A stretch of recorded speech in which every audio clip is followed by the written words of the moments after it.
What's up, Jooba People? Today we're learning this.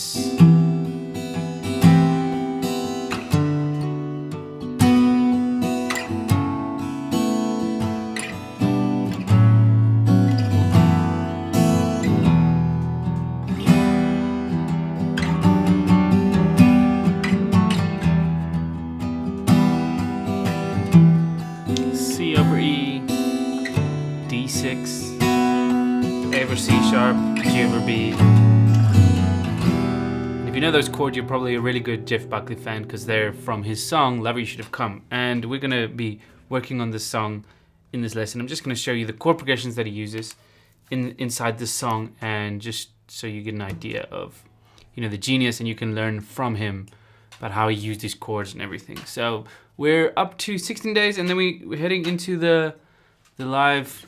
Yeah, gonna go live for a long time, like 30 hours or something. Anyway, so let me just walk you through the chords, and then I'll break down for you why those chords are so nice, and we'll just get into 6 chords and first inversions, which this shape over here is first inversion. So that's a F over A, that's a G over B, that's a C over E chord.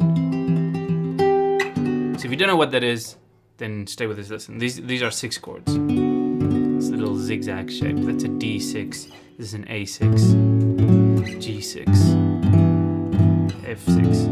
Very sad sounding chords, but if you can combine them with first inversions,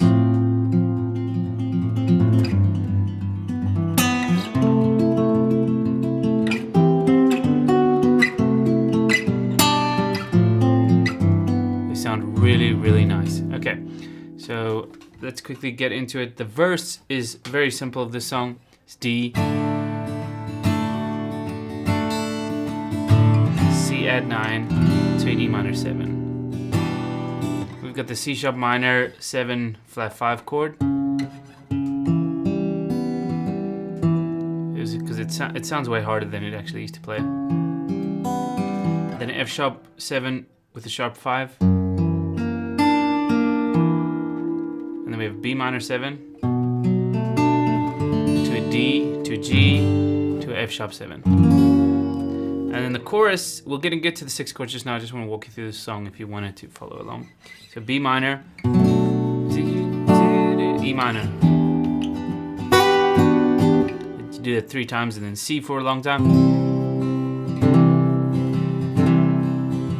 E minor 9, E minor, F minor 6. Ooh, that's beautiful. E minor to an F minor 6. Jeff Buckley was just a legend with chords, so good. And then D over F sharp to a G minor 6. That's what a G minor 6 looks like. We have a regular G5, G minor 6, mute the 5th string. A6. This is where we get the first 6 chords. So the theory behind the 6 chord is you have the 1, 3, 5 from a regular chord, and then you have the 6th note added. 1, 2, 3, 4, 5, 6. But what he does is he uses the open string, so he just doesn't play this one and just does. So it's adding more color, adding more notes. So it's not actually an A6, but the basis is an A6 chord. And then we have a G over B chord here. Now this is the first inversion shape. So you have your 1 of the chord, your 5 of the chord. If you don't understand what I'm talking when I'm using numbers, then you have to take my music theory course, because it's not worth it to explain it with every lesson. So there we have the 1 and the 5, and then the 3, the B, is in the bass. And that's what it means by inversion. You're usually playing the root of the chord at the top, like this. But if I put another note of the chord inside the bass, so I'm doing a B, this would be the simplest form of inversion. G over B, G/B. But the shapes that he uses are these ones. It's the same chord,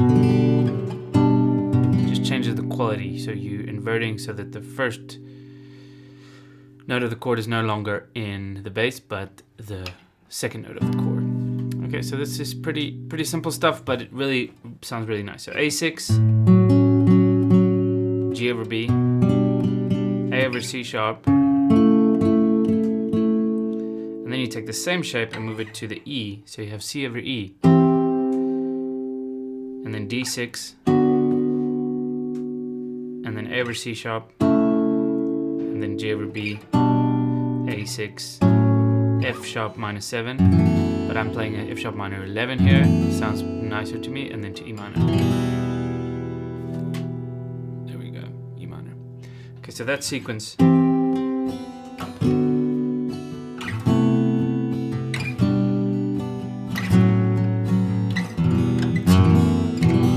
And the reason these voicings sound so nice is because there's an element called voice leading. Now, what does that mean? It just means you can think of it as 3 dancers moving in different directions, and sometimes in the same direction, but one moves this way and one moves that way.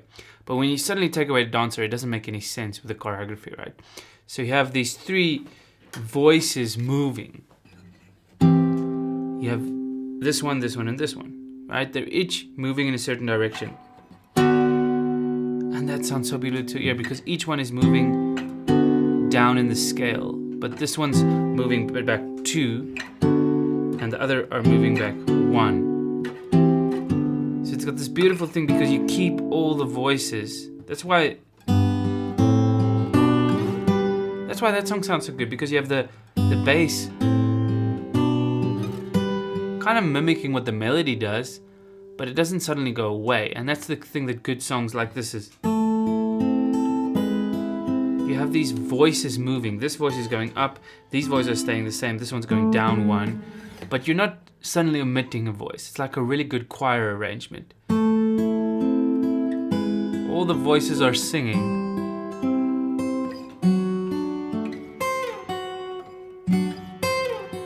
So you suddenly have this big jump. This note can't keep going. You know, they could have done that, but then, so somewhere the voices have to jump. Some voices have to jump sometimes. So.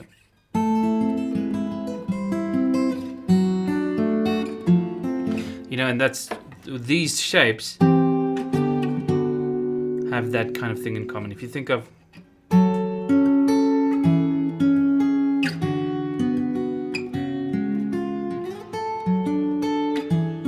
the voices are leading the song.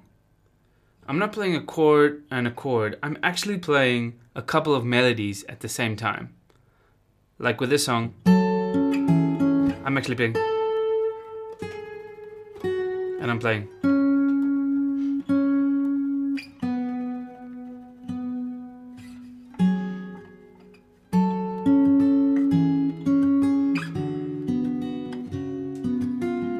So the one melody is very basic.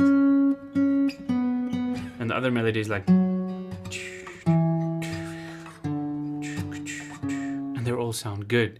And that's the kind of key between writing good riffs and good like guitar parts, is you want the melodies to kind of complement one another. So you want each one to be good by themselves, but once you put them together, they're like, ooh, that's way more pretty. So these voicings, the point I'm getting at is that these voicings that you learned now,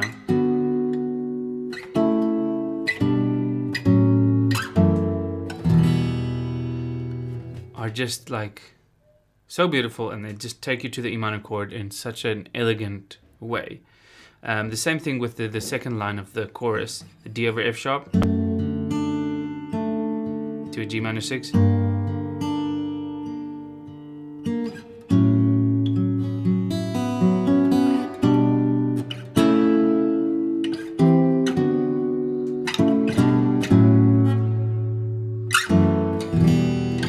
So nice. Okay, any questions? If I have any questions, this is not a really good time to go live. I see there's a lot of people that are still sleeping in other parts of the world, but this is really nice and convenient for me.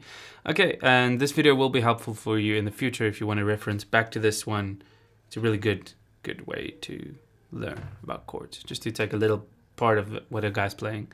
I mean, you can learn the whole Love You Should Have Come song, but I actually went through all the parts now in the song. So cheers, have a nice day, see you in another video, bye bye.